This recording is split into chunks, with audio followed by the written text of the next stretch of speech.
Caros amigos do canal Via Romana, eu sou o professor Rafael Queiroz. Saudações. Em defesa do legado do Dr. Enéas, refutando Conde Lopé, é o tema do nosso vídeo de hoje. Bom, alguns dias atrás, dois amigos nossos enviaram para nós 3 vídeos que o Conde gravou defenestrando a figura do Dr. Enéas. Bom, como vocês sabem, o Conde é uma figura conhecida nesse meio católico conservador, tem posições filoliberais, portanto anti-Estado, e em razão do Dr. Enéas ter sempre se colocado a favor do papel do Estado como fator principal do nosso desenvolvimento pátrio, o Conde resolveu, como bom iconoclasta que ele é, negativar a sua imagem, negativar o seu legado, reduzir a sua figura. Imagino eu que algumas pessoas do canal do Conde devam estar manifestando interesse pelo Enéas e por isso ele gravou esse vídeo. Nós aqui, como prezamos pelos fatos, prezamos por dados empíricos, dados históricos, nós vamos trazer aqui alguns subsídios para os senhores refletirem sobre o papel do Estado no Brasil, mostrando como esse discurso do Conde não tem substrato na história econômica do Brasil e do mundo. Bom, eu vou começar apresentando para os senhores o que o Conde falou em Minas Gerais, nesses 3 vídeos. Ele diz o seguinte: Enéas reverbera apenas uma indignação. Então ele seria uma figura histriônica que reverberava, refletia, encarnava uma insatisfação da população com o sistema político, mas não era capaz de propor uma solução para o Brasil. Tá? Depois, em outros momentos desses vídeos aí que ele gravou, o Conde vai dizer que o Enéas propunha mais Estado, o que teria levado, melhor dizendo, o país à hiperinflação dos anos 80. Então ele vai citar o caso dos anos 80, a hiperinflação do Sarney, para provar que o Enéas não tem razão. Olha, mais Estado vai trazer inflação necessariamente. É basicamente essa a ilação que o Conde faz. Tá? Então vamos lá. Em primeiro lugar, se o Enéas propunha mais Estado, como ele apenas reverberava indignação sem propor solução? Ele estava propondo uma solução, uma saída, um caminho. O Estado como indutor do desenvolvimento. Então o Conde refuta a si próprio, quer dizer, ele não consegue sustentar nem mesmo o que ele diz. Diz que o Enéas era apenas um sujeito que gritava, histriônico, para depois deixar claro que não, que ele realmente propunha um caminho, tinha uma solução, uma via para sair desse impasse ao Estado. Mas como o Conde é inimigo do Estado, então, obviamente, o Enéas depois passa a ser negativado ao longo de toda a sua exposição. Até que ele grava um 3º vídeo com o título A Psicologia Estatista dos Seguidores do Dr. Enéas, mais ou menos isso. Bom, se os seguidores do Dr. Enéas têm uma psicologia estatista ou não estatista, o que importa? O importante, realmente fundamental aí é saber se o Estado é capaz ou não de nos tirar do atraso. É essa a questão fundamental. Entrar nesse meandro da psicologia, isso aí é reflexo de tudo que o Conde bebeu esse tempo todo que ele passou nesse meio neocon Olavete, do qual ele tenta se separar, mas que frequentemente volta à tona quando ele fala essas coisas. A gente percebe isso de forma muito clara nesse discurso. Quer dizer, vai para uma análise de mentalidade, de psicologia, em vez de ir para os fatos. Nós aqui estamos interessados nos fatos, e é com os fatos que a gente vai trabalhar. Tá? Bom, em primeiro lugar, eu quero deixar claro que o Conde não entende bulhufas dos conceitos, dos próprios conceitos que ele utiliza. Porque, por exemplo, nesses vídeos ele fala de Estado dirigista, tá? Como se fosse uma coisa ruim. E ele, ao mesmo tempo, se diz católico, se filia ao catolicismo como religião. E é engraçado porque na religião pode ter dirigismo. O que é o catolicismo? A religião mais dirigista que tem. O Papa, através do seu magistério, fala sobre tudo, intervém em tudo, em todos os assuntos e direciona tudo. É uma religião dirigista. Mas na economia não pode ser dirigista. Por quê? Aí eles vão dizer que na doutrina social da igreja preconiza a subsidiariedade, que seria o Estado apoiando a iniciativa privada, sim, mas também preconiza a solidariedade, ou seja, o Estado unindo os esforços individuais em prol de um bem geral, de um bem comum, que não pode ser atingido com ações individuais. Tanto é verdade isso que eu estou dizendo, que Leão XIII, na Rerum Novarum, diz que o Estado deve ser a providência dos mais pobres. Bom, o que é providência? Quando a gente fala de Deus como providência, não está falando de Deus como o ser supremo, o Criador, que dirige a criação, que direciona a criação para um fim. Então, a concepção da doutrina social da igreja é dirigista. Agora, se esse dirigismo vai ser maior, menor, vai se estabelecer sobre esta ou aquela base, isso é uma discussão. Agora, como princípio geral em si, ele não é negativo. Essa ideia de um Estado dirigista em si não é contrário à doutrina social da igreja, nem aos princípios da sã razão, da lei natural. O que é uma família? Né? É uma instituição dirigida pelo pai. Bom, qual é o problema então do Estado também? Ser dirigido por um chefe, por um líder, que encarne o todo, e direcione as ações econômicas para um fim geral, comum, o bem comum. Não há problema nenhum nisso. Tá? O Conde, geralmente, ele faz a seguinte associação, né, entre Estado dirigista e Estado produtor, que são coisas diferentes. Estado produtor é aquele Estado que toma para si a iniciativa de produzir um bem, qualquer um serviço. Não é isso? Você pode ter Estado dirigista sem Estado produtor. Exemplo disso é o fenômeno, né, do Estado fascista italiano. Na época da crise de 29, vários países encamparam empresas, ou seja, vários estados passaram a produzir o que essas empresas não conseguiam produzir durante a crise. Inclusive nos Estados Unidos aconteceu isso. Na Itália fascista, não. E o princípio que regia a Itália fascista era a ideia do Estado dirigista. Né? O Estado, o que ele fez? Ele entrou como sócio. Entrou com 20% das empresas, injetando capital em 20% das empresas, ou seja, entrou como acionista das empresas. Não precisou se tornar um Estado produtor. Foi um Estado dirigista sem ser um Estado produtor. Né? Então, dirigismo não é a mesma coisa que União Soviética, né? Coletivização dos meios de produção. Esse é o grande erro do raciocínio desse pessoal, né? Que usa esses chavões com esse significado. E aí confunde a população, porque muita gente tem, né, ardores anticomunistas, às vezes até irrefletidos, e acha que qualquer Estado dirigista é já um Estado comunista. Não é. Tá? Por outro lado, o Conde também não entende o fenômeno da inflação. Ele falou, né, que a hiperinflação dos anos 80 foi resultado de mais Estado. Bom, em primeiro lugar, que a inflação não é devida apenas a aumento de gasto público, aumento de Estado. Você tem a inflação, por exemplo, de escassez, que é uma retração da produção, que pode acontecer, por exemplo, nos anos 70 você teve inflação de escassez na Europa, redução da produção industrial. Não foi porque houve um aumento vertiginoso do Estado. Você tem, às vezes, também inflação de demanda, que é o que está acontecendo agora, pós-Covid, né, que é um superaquecimento da demanda, que nem sempre tem a ver com intervenções do Estado, com gasto público. Tá? Agora, gasto público vai sempre trazer inflação? Será que é verdade? Tá? Nem sempre. Isso vai depender também do ciclo econômico que o país está vivendo. Por exemplo, se houver capacidade ociosa no país e desemprego, o gasto público não vai gerar inflação. Vou dar um exemplo aqui bem simples para vocês entenderem. Imagina que o Estado precisa construir uma estrada. Então ele vai ter que gastar. Vai ter que contratar uma empresa para fazer essa estrada. Perfeito?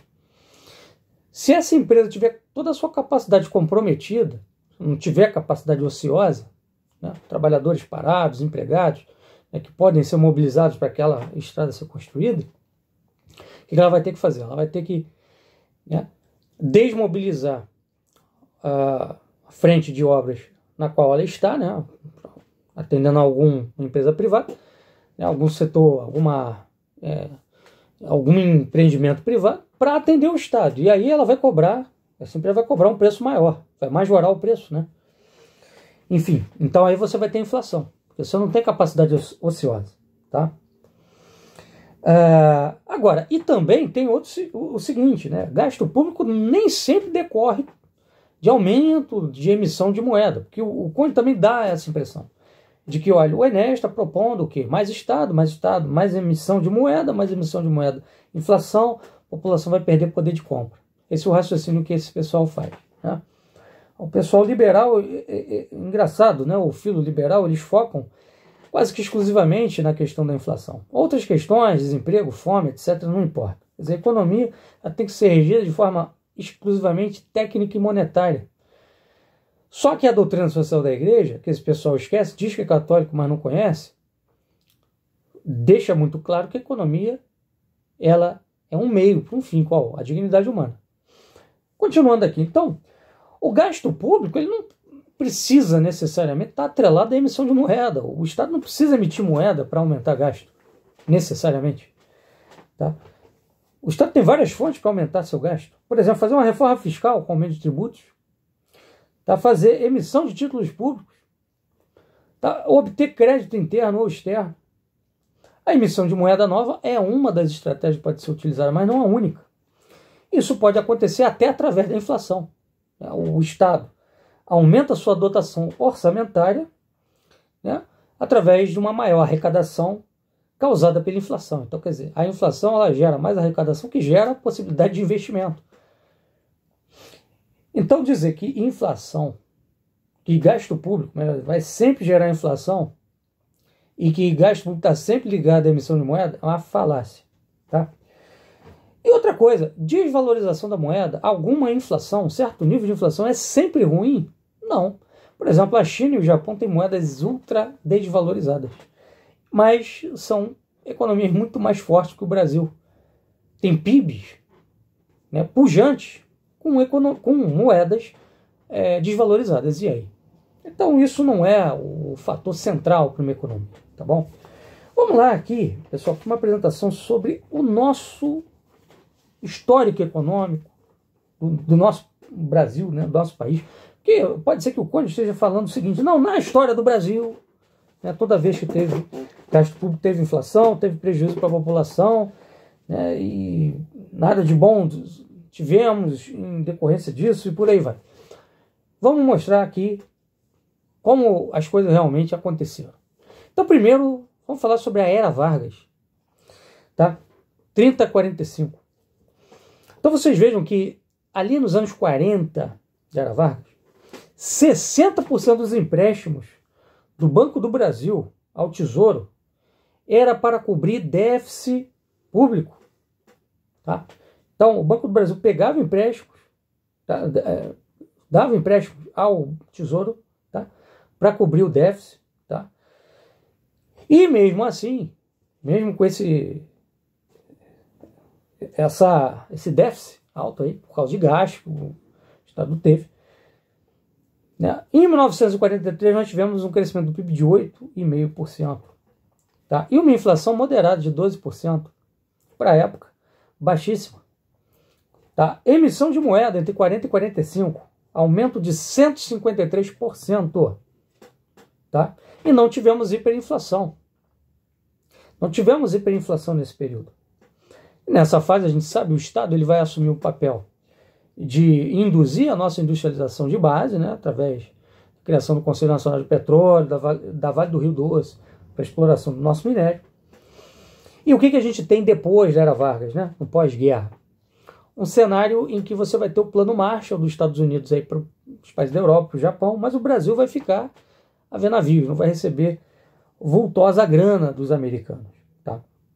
Ao mesmo tempo, nós recebemos muita pressão dos Estados Unidos por elevar a remessa de lucros das suas empresas com sede aqui para lá, né? Para lá para os EUA, tá bom? E uma outra pressão também, que era por privatização dos nossos recursos minerais, né? Petróleo, etc.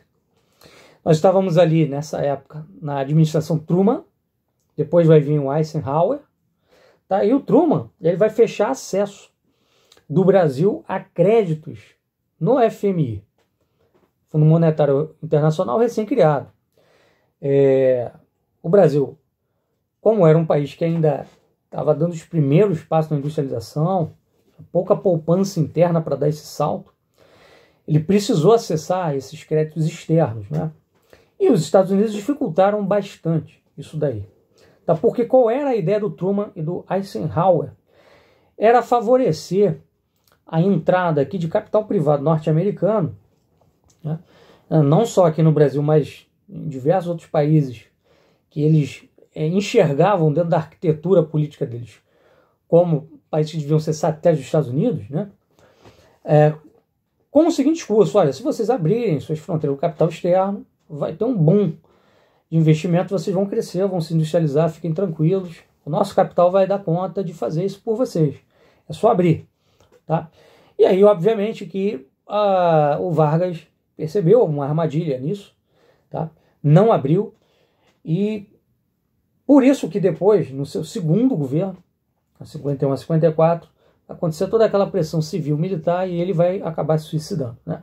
É interessante que na época o Truman e o Eisenhower, eles revestiam esses governos que tinham uma linha defensiva em relação ao capital externo americano como governos que estavam caminhando para o socialismo, né?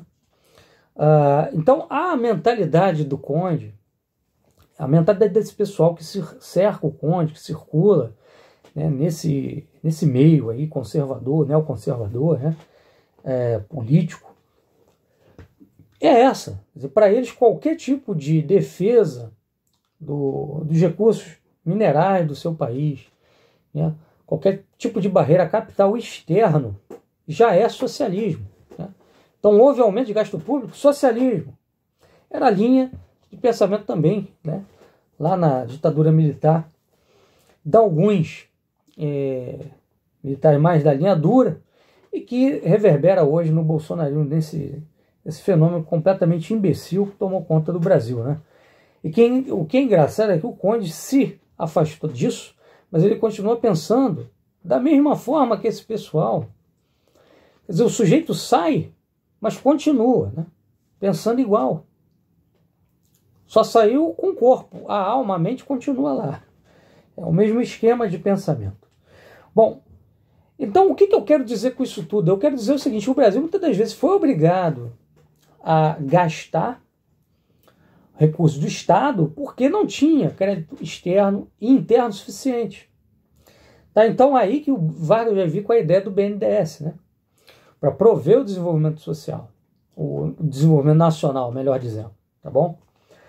Bom, na era JK, a gente pega e vê também o que, né? O Estados Unidos estava sob o Eisenhower, o presidente Eisenhower, que vai tentar forçar o Brasil a abrir o seu mercado, reduzindo a compra do café brasileiro, vai ter uma queda drástica, né, do preço do nosso café. Isso vai fazer com que a gente tenha déficit na balança comercial. Os americanos vão fazer também uma política de obrigar as suas empresas a aumentarem a remessa de lucros para, né, as matrizes, aumentar a cobrança de royalties sobre o Brasil. Isso tudo vai levar a uma evasão de divisas, né? Falta de dinheiro no nosso mercado. A dificuldade também do JK de conseguir dinheiro no FMI, ele queria uma linha de crédito de 300 milhões, vai fazer com que ele se volte para a União Soviética, na esperança que os Estados Unidos mude sua política. Ele vai usar isso como chantagem, né? E não vai dar muito certo, né? Os Estados Unidos vai até liberar um dinheiro, mas é um dinheiro que vai ser liberado apenas para algumas obras pontuais, saneamento, não vão trazer aquilo que o JK precisava para tocar o seu plano de metas. Tá? O resultado nisso daí tudo, né, foi sim a elevação do nosso câmbio, a desvalorização da nossa moeda, porém, né, à medida que o Juscelino, tá, assumiu essa luta, né, esse embate, tentar soltar essa grana lá no FMI para o Brasil poder crescer a ritmo mais avançado, mais acelerado, né? Ele teve que também aumentar os gastos do Estado, e a gente teve como resultado que o Brasil praticamente se tornou autossuficiente no setor de bens de capital, setor de maquinário. né? Porque como você teve muita evasão de divisas, desvalorização da nossa moeda, você não podia mais comprar máquina fora. Tinha que fazer aqui, isso forçou, né, o Brasil a alcançar aí um aumento de 300 e poucos % na produção de maquinário. Então foi um gasto estatal que gerou lá adiante um crescimento industrial, um plus, né, no nosso PIB. Então nem todo gasto estatal é ruim. Depende muito de como ele vai ser alocado. Gasto estatal para industrializar volta depois. Volta como aumento do PIB, aumento da produtividade, aumento da arrecadação e assim vai. Tá? Bom, se a gente pegar os anos 70, 80, tá? Era do milagre econômico. Presidente Médici, 69, 73. A economia cresceu a média de 11,2%, com inflação máxima de 18%, uma inflação também baixa, e foi um período que teve um gasto público enorme. Foi o período daquelas obras chamadas faraônicas, né? Transamazônica, grandes hidrelétricas, investimento pesado na Petrobras, na Eletrobras, na Embratel. O Brasil decolou industrialmente nesse período com gasto público muito pujante, claro, também somado a crédito externo, né? E depois você vai ter o quê? A crise do petróleo, elevação do preço do petróleo. O Brasil não era autossuficiente em petróleo na época, tá? Porque justamente para acessar esses créditos externos, tinha uma política do Brasil comprar o combustível já refinado fora do país, né? Nos Estados Unidos, em outras fontes também, que interessavam ao mercado internacional. Então o Brasil fez o quê? Uma engenharia de produção do petróleo cru, né? E compra do combustível já refinado fora do Brasil, fora do país. Tá? Então isso acabou impactando muito no país. Trouxe um aumento de preço, aumento da inflação, etc. E o que o governo fez aí já com o Geisel, tá? Para obter um melhor resultado da nossa economia, evitar uma explosão, né, da inflação no país, ele lançou o Plano Nacional de Desenvolvimento número 2, PND 2. Tá? Com isso, ele driblou a crise do petróleo, porque fez fortes investimentos, a questão do pró-álcool lá, muito conhecido, investimento na Embratel, investimentos na Petrobras, né, na Eletrobras. E isso que foi possível, que tornou possível, melhor dizendo, driblar a crise do petróleo, tá? Que só vai ter um efeito realmente pesado no Brasil no início dos anos 80 com o governo Figueiredo. Então a crise do petróleo de 73, só ali por volta de 1980, 81 é que a coisa vai começar a chegar forte no Brasil, mas não apenas por causa da questão do petróleo. Aí vamos entrar aqui num ponto que o doutor Enéas sempre bateu. Eu estou apresentando aqui para vocês. Todo um complô do sistema financeiro internacional para manter o Brasil, né, numa condição de dependência. O Reagan, ele chegou à presidência da República nos Estados Unidos em 1980, né, vencendo a eleição de 80. E num livro do Luiz, do diplomata Munir Bandeira, está dizendo, Brasil e Estados Unidos, a história das relações, né? Brasil e Estados Unidos, ele mostra o seguinte: o Reagan tinha um estudo à mão mostrando que se o Brasil continuasse aquele ritmo de crescimento que vinha tendo, nós nos tornaríamos a 5ª economia do mundo, né, e competiríamos pelos mercados aqui da América Latina com os Estados Unidos. E aí tem aquela frase famosa, né, não permitiremos um novo Japão, um Japão na América do Sul. Então o que eles começaram a fazer? Começaram a impor dificuldades para o Brasil continuar pegando crédito no FMI, aumentaram os juros desses créditos de forma estrondosa. E aqui é uma coisa interessante, porque quando o Brasil pegou esse empréstimo, né, pegou a taxa de juros flutuante, tá? E por que isso aconteceu? Porque os Estados Unidos usa, e sempre usou, e usava, né, na época, isso daí como um mecanismo, né, para descapitalizar outros países. Então aqui também é um ponto interessante que o Conde nunca toca, nem vai tocar, né, que ele fala de inflação. Mas quem começou todo um inflacionamento da economia mundial foram os Estados Unidos, em 71, quando eles quebraram a paridade dólar-ouro. Eles começaram a emitir uma grande quantidade de moeda, né? E quando eles fazem isso, eles fazem para quê? Né? Para exportar a sua inflação para outros países. Eles barateiam com esse emissionismo seus produtos industriais, as pessoas passam a ver com vantagem comprar o produto norte-americano, porque fica mais barato, né? O dólar fica mais barato. Você se enche de dólar, né? Para você comprar dólar, você usa a sua moeda. Eles, né, enchem os seus cofres de moedas de vários países. O dólar volta a valorizar. E aí, o que eles fazem? Eles jogam juros lá para o alto, porque aí você já tem uma dívida que você pegou ali com o FMI, com um banco tal, com um banco XYZ, norte-americano, geralmente bancos, ou se não norte-americanos que tem capital norte-americano aplicado, e aí você é descapitalizado de vez, tá?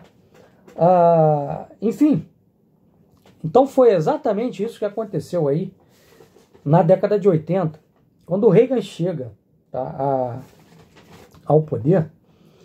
Tá? O que ele vai fazer? Ele vai elevar a taxa de juros nos Estados Unidos, tá, a 23% ao ano. Bom, isso vai ter um impacto tremendo no Brasil. Aí o Figueiredo ele vai ser forçado a desvalorizar a nossa moeda, daí vai vir a inflação.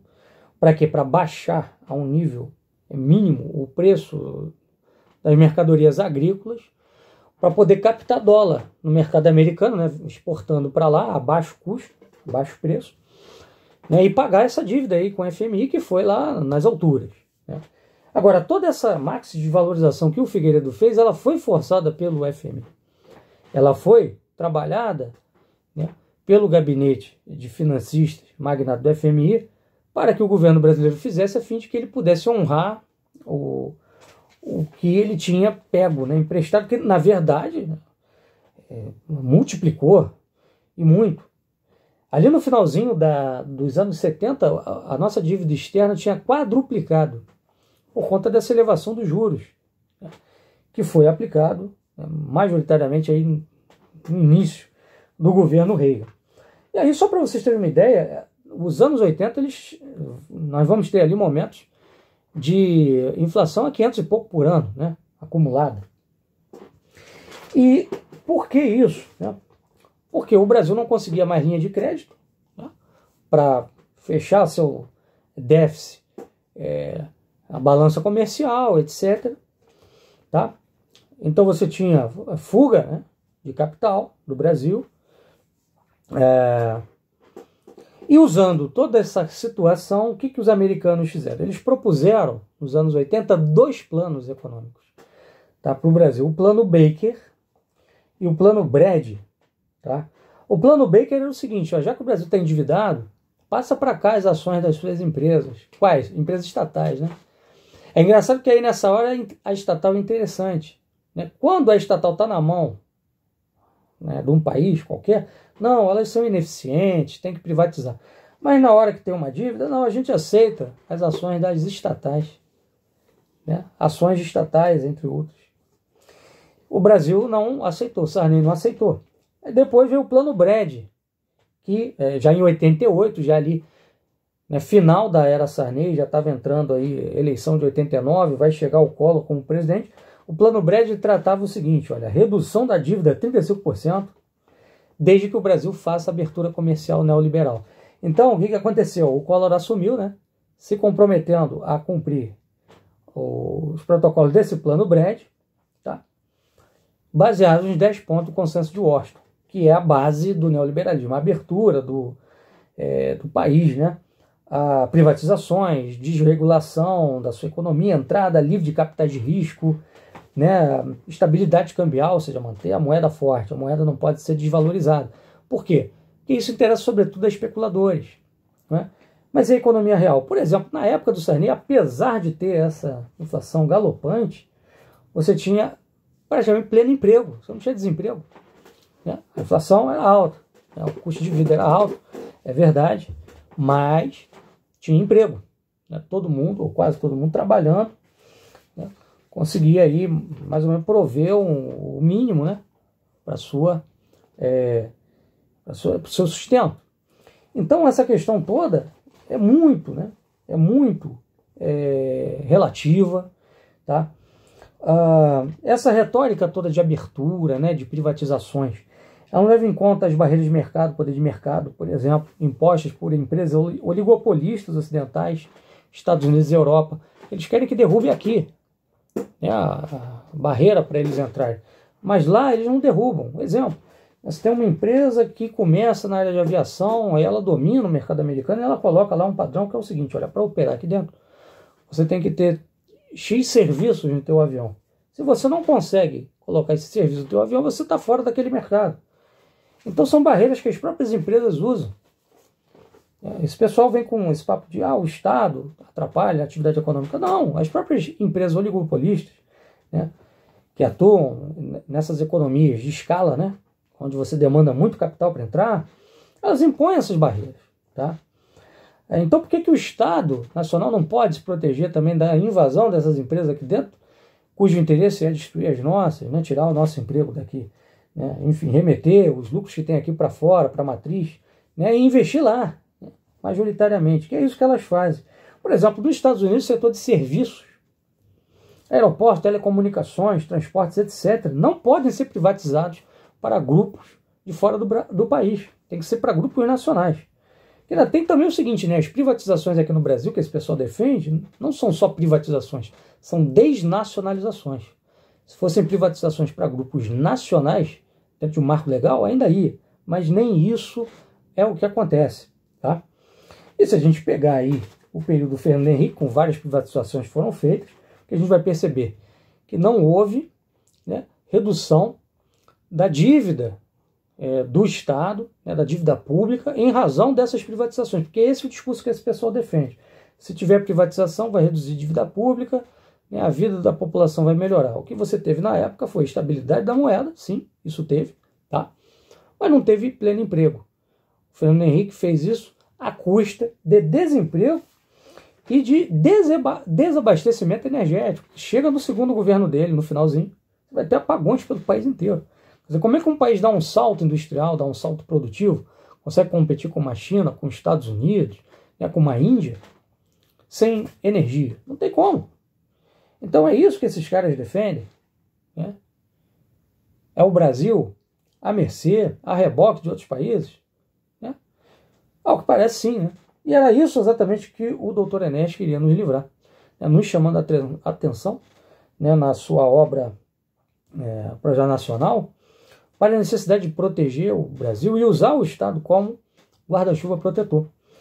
Né? A gente pode citar como exemplo, que é um exemplo pujante ali, que ilumina a época que o Enéas foi candidato a presidente da República, anos 90, é o caso dos tigres asiáticos. Né? A Coreia do Sul, por exemplo, que sempre se preservaram em relação ao capital externo, investiram pesado em um projeto de desenvolvimento do capital nacional. Né? Hoje, a Coreia do Sul tem grandes empresas como a Hyundai, a Samsung, que são líderes mundiais. Né? Isso à custa de anos e anos do Estado investindo pesado em educação tecnológica, né? Subsidiando empresas para tomarem a dianteira tecnológica também e poderem competir em condições de igualdade. Então, era isso que a gente tinha para dizer, pessoal. Tá? Eu acho que trouxemos aqui nesse vídeo os subsídios para mostrar que toda essa falácia que o Conde preconiza, né, como modelo econômico, né, não vai nos tirar do atoleiro. Nós precisamos de um Estado forte, como o Dr. Enéas preconizava. Um abraço, até a próxima.